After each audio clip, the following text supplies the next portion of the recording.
What is up, everybody? I'm here and also with a cat on my lap for one last time to bring you an SRL race. We are at Saudi Arabia today. I just put in my banker lap there at the beginning of qualifying, which was temporarily the fastest of the session, but I knew that would fall as the top driver's potential hasn't come out yet in the session. But yeah, good track to have a good banker lap on. And that's exactly what we've done here early on. And yeah, like I said, Saudi Arabia. I really like this track because it's unique. I don't like the same, as much as I don't mind the, what do they call them, the tilk tracks. I do like tracks that kind of naturally flow with its landscape. I mean, this being a street circuit, it kind of has to do that. And I really like how they updated it from when its inception was in the game in 21, and they've updated the curbs to be much more realistic to the real track. So yeah, I think it's a decent track. Probably not the best in league racing objectives because there's so much slipstream and dirty air isn't near as potent as it is in real life, but nonetheless a unique challenge, and that's what I like about the F1 calendar. While there's tracks that you might love or hate, you can't deny that every track is its own unique challenge, whether it's real life or in the context of elite racing. Yeah, as our lap time falls heavily there. Like I said, that was a banker lap, expected to be beaten, but it's good to get that first lap on the board, especially with the frequency that I've had qualifying sessions ruined. So yeah, a strategy of mine now in this league was definitely to avoid traffic as much as possible during my qualifying runs because I mean, I hate to sound blunt about it, but the lack of confidence by a bunch of drivers. A bunch of people are just completely unaware of their surroundings. So the best way to avoid that situation is to just take matters in my own hands and go out on track at times or in large gaps. So that's what I've done here with my first run. Now as our time falls to third. Sorry about the mess probably behind me. I'm in the middle of doing laundry involving my bed sheets, so that's why things are looking a little messy in the room right now. If you can see these random blankets and shit back here as well. Promise I'm a responsible adult, not a adult, not a degenerate, and that's just how things look on laundry day. But yeah, nonetheless, there's like a cat hair in my mouth. My cat's shedding her winter coat. Oh, there she goes. Done hanging out with us. So yeah, overall, I'm not expecting to get pole. My pace has been good on this track in this year's game. I found some good one lap pace, and I'm getting better at adjusting my setups from making them in the race setups for league races, which is something, like I said, I was struggling on early in this year's game. And I compare this year's game in terms of my player progression, compare it to last year's game, where, I didn't have that just raw, excellent pace and results off the start, but I am slowly getting my skill level to where it would be, closer to equal to that of like the years of like 2020, 2021 when I was really strong in those games. So yeah, it is encouraging to see that, why I didn't start out the best, I am really bringing it back and I'm learning and learning quickly as I race. So the pace is getting better, even though the force feedback isn't the best on pad. You just do what you can, but I'm getting better at managing things like the race setups, which is something I never really put that much of a focus on, but it's something I'm getting better as a driver, and it's something that the more I race at against good competition, I realize how important having that specific race setup is. So it feels good to be getting better at that. And like I said, while I do have good one lap pace here, my setup is a little bit more race focused. It's a couple clicks extra on the rear wing for stability. One click on the front because the car will really understeer with high fuel, down to minimal on the pressures. All these things are things that will have a slight detriment in terms of one lap pace, but we will be very comfortable for the race itself. And whatever the hell that was happening on my second run. So yeah, that's what I was talking about earlier. So and what sucks is that like the final corner was where my time to gain was. I broke too early. I got to the throttle late. I probably had a couple tenths just in that last corner alone to improve on. At the end of the day, would it have made a difference in position? I don't know. Probably not, but maybe it could have, so it didn't make that much of a difference at the end of the day, but yeah.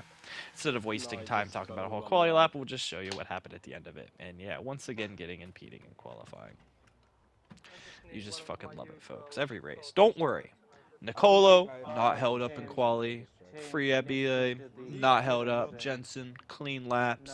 But don't worry, Logan will get impeded every fucking time. And I even went out early in a gigantic gap. I don't even know where any of these fucking cars came from. Ah, unbelievable. We just always get fucking impeded. So, medium, the softs is the strat for the race. We're ready to get underway here. We get a good launch compared to Jensen and Nicolo, but there isn't really anywhere for us to go, so we're just going to have to kind of back out of it. Unfortunately, that kind of just makes us susceptible to free ab behind, but we know we give the room on the outside just in case he would stick it there, but he backs out of it, figures, no need to fight to the death early on. And I totally agree. I think that was a smart move by both of us. Why would we fight each other? We know we're going to be in a DRS train here. Just settle into the race here early on. And yeah, there's going to be too much to talk about earlier on this race because yeah, we're really close to each other on a track that you can overtake easily, but you're not going to break DRS of anyone anyhow. So things are kind of lame here at the beginning, I must admit. But it's because we're being intelligent and playing the long game. We're all just expecting a safety car to come out sooner rather than later, because there are still multiple drivers in this league that show up without ever doing a lap on this track in this year's game, and then they wonder why they crash out of all the races. You just can't fucking make it up, folks. And we're gonna skip ahead here. There's a virtual safety car, basically. Jensen accidentally went over a curb wrong, so we got the position on him, so we were just cruising behind Nicolo. But this is where you start to see something. Now, I don't know if he doesn't understand the rules, or if this was blatant. I don't know, I'm not him. But every time that there's a VSC or a safety car in this race, you will see him do this. Slamming on the brakes in the middle of the straight, causing a very high delta for no reason, and he will do this multiple times.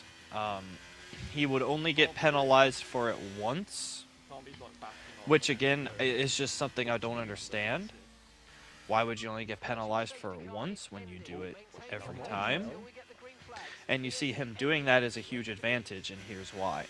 Because if he holds back his own delta on purpose and holds me up a little bit just under my delta, then when it goes green, I physically cannot launch, and then he can launch fully.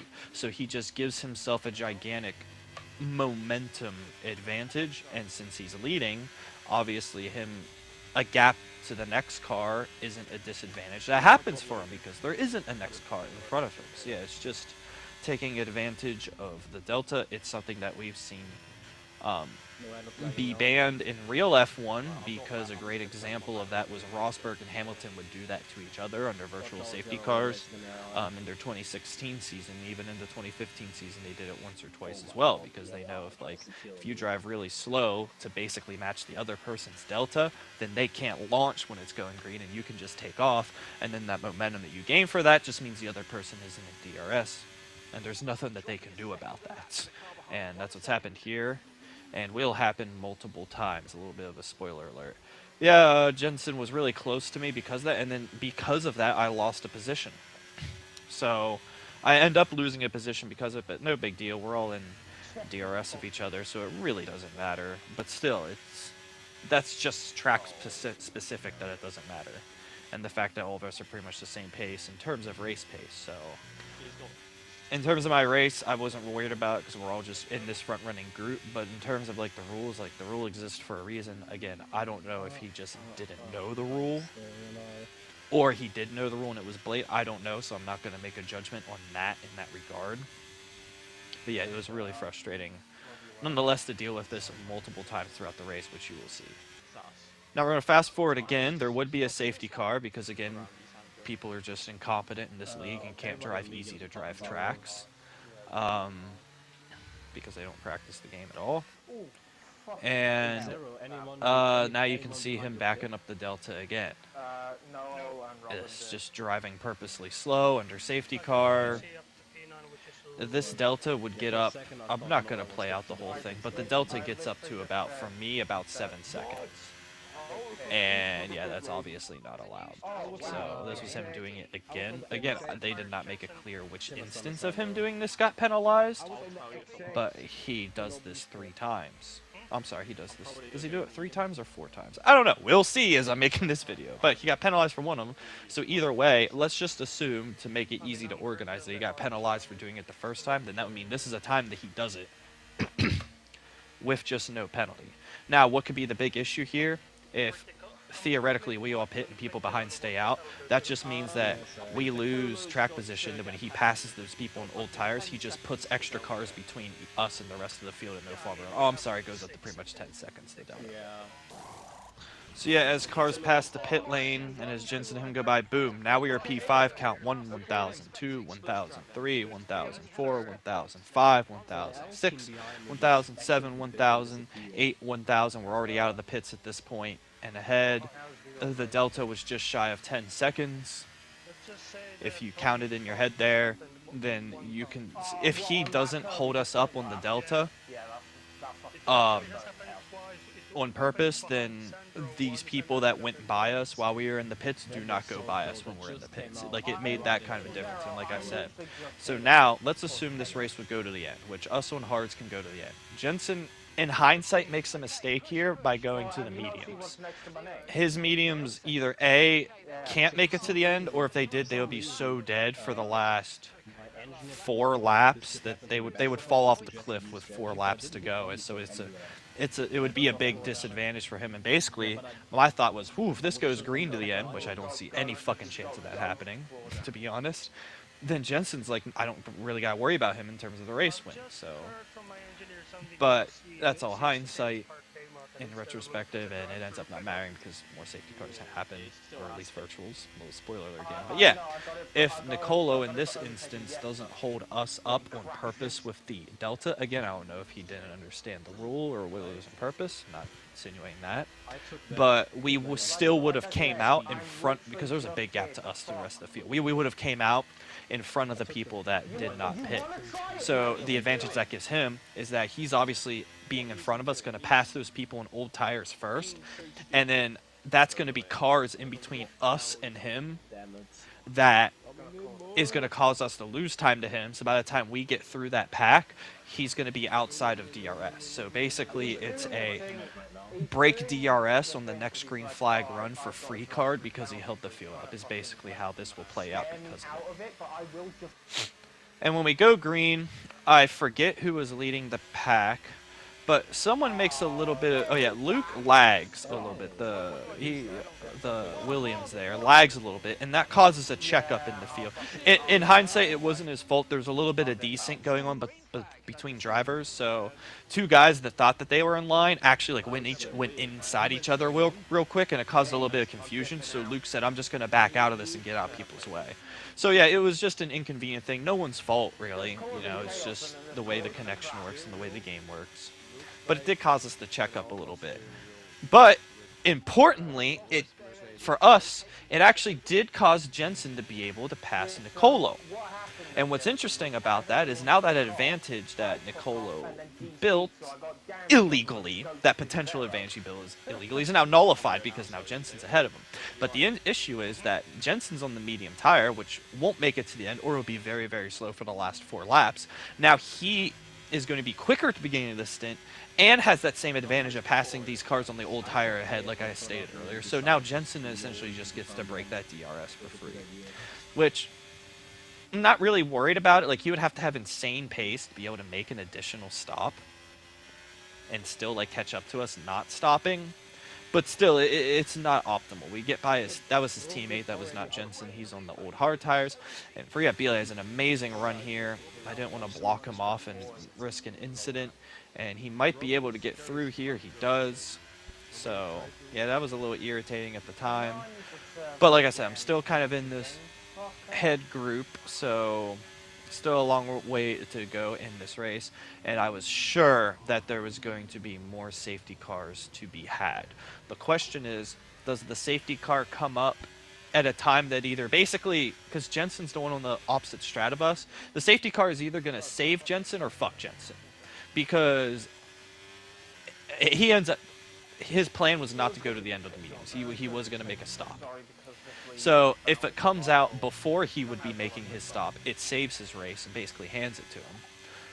Or B, if he pits and then it comes out, then he kind of gets fucked in that way. But like in hindsight, the going to the hards was better, but like I've said in the past, when you're the one person on that opposite strat, it just creates a situation where a safety car is just going to greatly benefit one strategy or the other, and it's kind of an insurmountable advantage. So, and this is just something I've been talking about for a long time: the incompetence of the midfield and the back markers. Like I understand, not everyone's the best in the world at the game.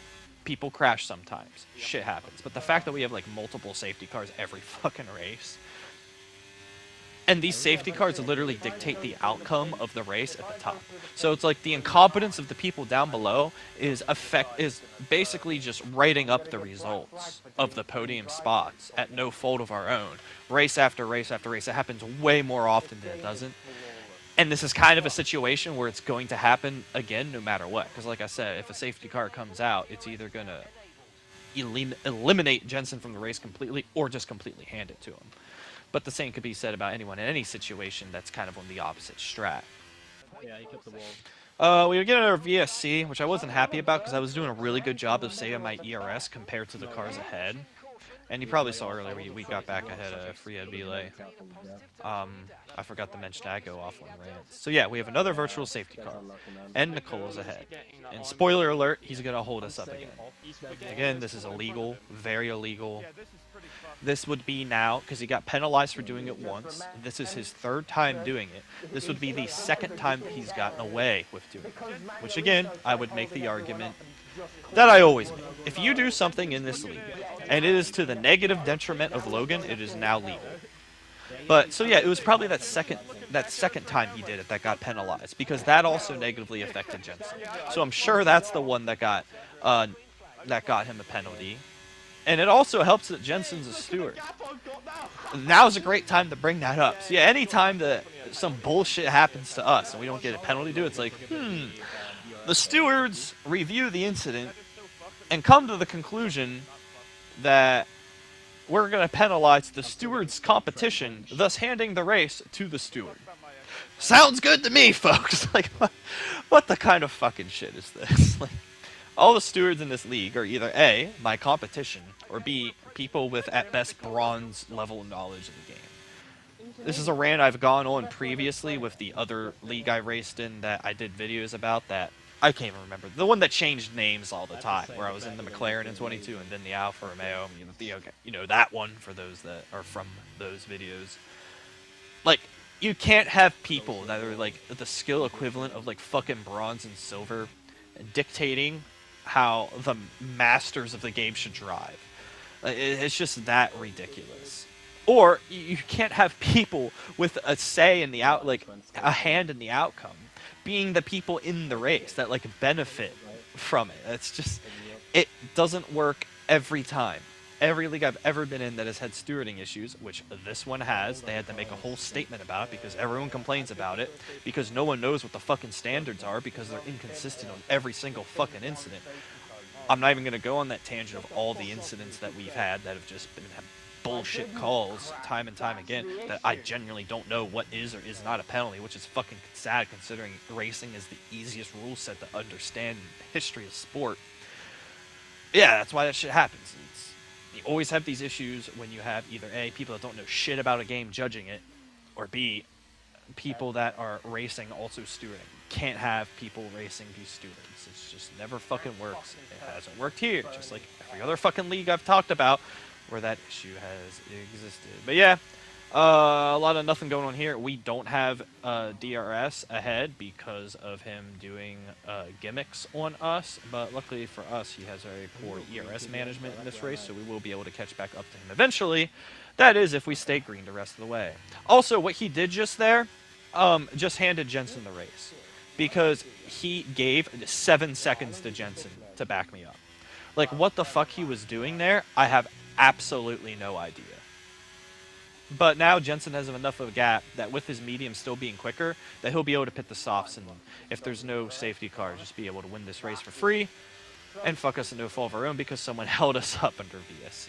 But again, that's like the least surprising thing I could encounter in an SRL race. It's like someone fucking me over and them not getting penalized for it. Literally the fucking epitome of things that don't surprise me. Okay, and a safety car would come out, and once again you can see our delta's fucked as Nicolo holds us up on purpose.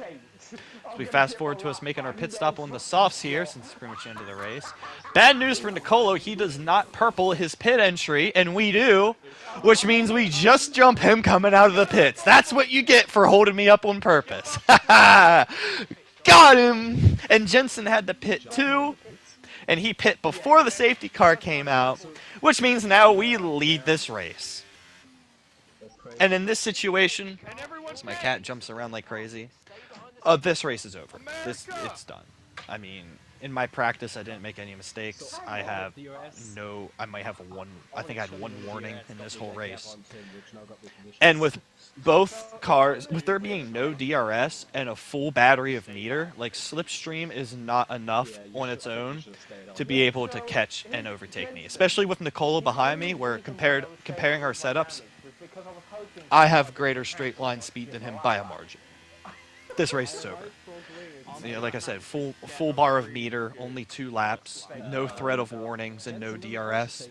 This race is over, which is great for us because you know we did do well. I mean, Jensen got the strat wrong, unfortunately. It happens, and Nicolo did a bunch of illegal shit the whole time. And we executed better the people that had the best strat. So there's like no way that you can look at this race and say, yeah, you know, Logan doesn't deserve to win this one. But stay tuned, folks, because SRL will never fail to disappoint you. So safety car in this lap. And reminder, a rule is you're not allowed to go side by side with people. So here we are. My tires are cold. I need to warm my tires. I see a red arrow, but I assume, oh, he's not a whole way alongside. He's not going to actually be here. Oh, he is. I'm still trying to warm my tires. Dude, like, you know you're not supposed to be aside. I see him back off, so I go to warm my tires again, and another collision happens. So now I have damage. But luckily, he's nowhere near me after the contact. And, yeah, what a fucking moment that is there. Like, I don't even know how to unpack what the fuck just happened. So first I was like, why is this guy alongside? But I saw the red arrows but on his car, so I thought, like, maybe he's just barely alongside. But I'm like, I have to warm up my fucking tires. They're ice cold, and I'm not just going to hand this race away. So I warm up my tires, a bump happens, like, oh, okay, all good. He pulls right up alongside me. I'm like, dude, don't. And then when I see his car go away, I figure, okay, now I can warm up my tires again. Because, you know, he's backing off. But he didn't back off. He backed off a little bit and then still stayed alongside me. So then the contact happens. And it's not like I fucking my goal was, you know what, I'm just going to hit this guy on purpose and give myself fucking damage with 2 laps to go. Because that's what they say I did. They say I fucking hit this guy on purpose. Now let me ask you a question. If I'm leading a race it's a checkmate situation. This race, like I said, I already explained how. This race was over. It was a checkmate situation. There's nothing you can really do about it. This race was over. Why would I do something that I would know is a penalty? It doesn't make any fucking sense. Let alone, why is he doing something that he does know? Now while I don't know if he knows about the Delta rule, because that's an F1 rule, not an SRL rule, but the SRL rules say they follow the F1 rules unless stated otherwise. But that, being alongside during safety cars, is not only an F1 rule, but it was an SRL rule even before it was an F1 rule. And he does know that because that is something that has come up multiple times in this league already. So that shit, he knew was not good. He was where he shouldn't be. He damaged my car, but luckily, with his start being fucked because of the contact with me, because he's where he shouldn't be, we've been able to have enough of a gap that our car being fucked right now doesn't end up being enough. Jensen does catch us at a rapid margin because the car's... It doesn't look like it, but this thing felt like I was on the limit every corner. Like, I was concerned that I was going to crash this car. You can't really tell in my wheel motions, but like the car felt like air coming out of the exit trying to get on the throttle. Like, it was really bad, and the drag I have on the straights is substantial. I go from having a straight line speed advantage over my competition, now Jensen being way faster than me in a straight line. I was worried in the heat of the moment, but coming out here when I saw the arrows, when I didn't see the proximity arrows, I thought, like, okay, we're good, whatever. And I thought this was the end of it. You know, we rightfully earned this win. We got the strategy right, and we executed it. Nicolo didn't drive as well as us. He made a mistake in the pit lane. and broke a bunch of rules. Jensen got the strategy wrong, and Freeab didn't have the pace he usually has.